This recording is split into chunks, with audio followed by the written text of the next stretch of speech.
Hello beautiful souls, Avalon here, and today I would like to talk to you about a tasty little topic, and that is spells, spellcraft, and the juice, the fuel, the good stuff, the thing that empowers your spell or that powers it up or adds that extra element to it. Now, if you ask the vast majority of practitioners, they will tell you that the success of a spell lies in the intention. And you always hear intent. It comes down to the intent. I don't 100% agree with that. I don't 100% disagree with that. Intent absolutely is a component to a successful magical working, but it is not the be-all and end-all of a successful magical working. Now, I have, I've cultivated a practice based on family tradition. I'm a hereditary practitioner of witchcraft, and I've never really gone into books and copied a spell. I don't copy other people's spells. I've never sat down and gone through a spell and gone for it word for word. It's just not my style, and I'll tell you why in a minute. But do I have spell books on my shelf? Yes, I do. I find books on spells to be one of the absolute best ways to be inspired, to have a look at what other people are doing and what they are saying, and to find what really tweaks your fancy and allows you then to sort of like absorb it. And so there's a lot of yummy inspiration to be found in spell books, but I really don't counsel others to go directly into a spell book and copy it word for word. Now, there are plenty of books out there on the market that have word for word spells, copy this, do that, follow this structure. It's just not my bag, and I will tell you why.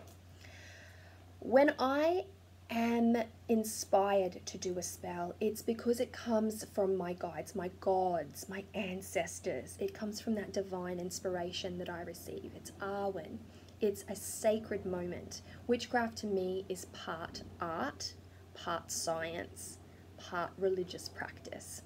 And so the artistic component of my craft, and this doesn't have to be the same for everybody, but the artistic component for my craft comes from a very divine source. It also comes from stimulus around me. I have a sphere of consciousness, I have a beautiful biosphere, and I look to my biosphere for cues, and I'm forever trying to absorb this inspiration. Because I believe that when we receive that divine inspiration, when we enter into contact with our guides, with our gods, with our ancestors, when we're really tapped in and hyper aware and mindful of our biospheres, and we're very open to receiving, then something really beautiful happens. And that is that this divine inspiration, this Arwen, flows into it. It's a conversation with the divine. And that to me is the genuine, true, honest fuel for successful magic. It is also the one way to ensure that your magic is your own, 100% unique to you, powered by the divine, sacred in every single way. Intention alone does not power a spell. It's the divine aspect that is channeled through the practitioner that truly defines a spell. And I would love for more people to really consider that aspect, to look for inspiration outside of themselves, to look for inspiration through their higher consciousness, to connect with source, to connect with deity, to connect with guide, to connect with ancestors, to connect with their biosphere, and to not rely on intention alone.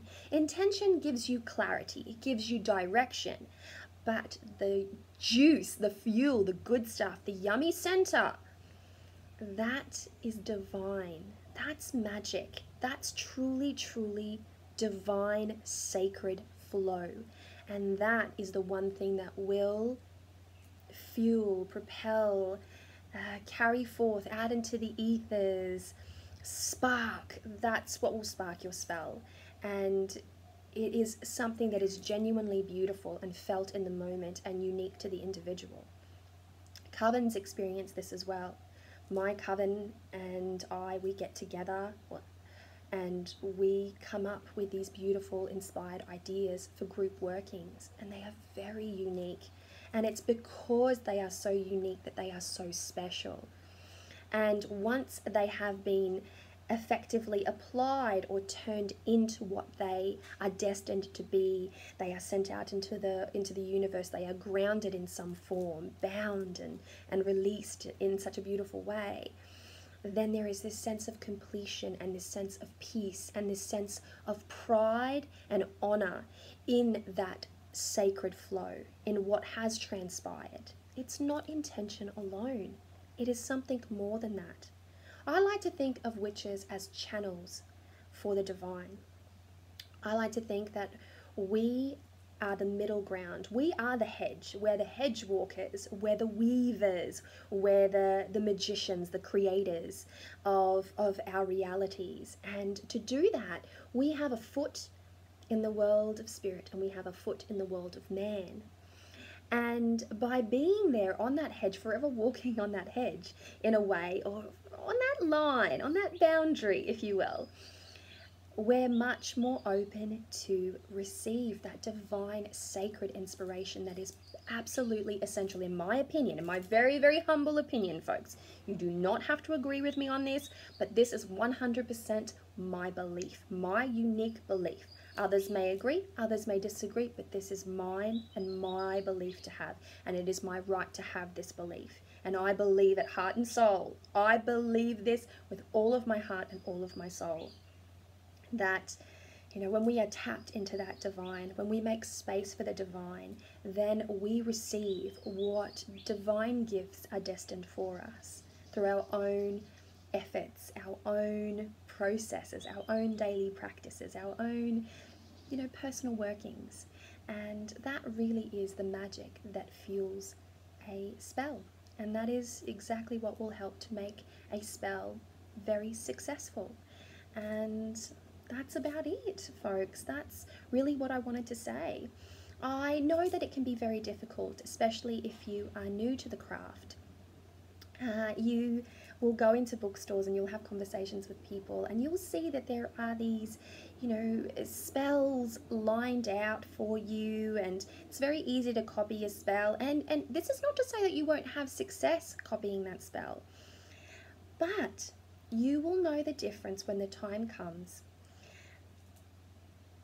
when you have the ability to create a spell of your very own from your divine inspiration, and you will know and you will feel it for yourself how different it feels, and how the experience itself is far more enhanced because of the nature of sacred, the connection, the divine inspiration, the flow, the Arwen, the magical component, the spiritual component to a spell. And so I just wanted to put that out there, have a little ramble. It's Samhain here in the Southern Hemisphere, of course, and I just wanted to put that out there because it's not that it bothers me that people mention intention more than the divine, but I oftentimes feel that it's perpetuating a slight amount of misinformation. It's not that it's wrong. Like I've said, I don't disagree with it, but there's always more to the story, folks. There is always more to the story. You hear someone say, this is the be-all and end-all of something, and you know that there's more to the story. In fact, that's your clue, that there is more to the story. There is never only one way to do something, and when you open up to the possibilities, and that is part of the magic of witchcraft, is opening yourself up fully to the possibilities, then you will find that there are various ways to the divine. There are various ways to spellcraft. There are various ways to all of these beautiful, delicious practices and modalities and etc. of witchcraft. And so I guess the point of this story is to really open yourself up, to not narrow your view and to not just accept one way. And you should thrive, really. That's my little piece of advice for today on this beautiful, almost Samhain, exact Samhain day. I think it's the 2nd or the 3rd of May today. It's almost my birthday too, by the way. Samhain this year in the Southern Hemisphere will occur on the 5th of May at 11:13 p.m.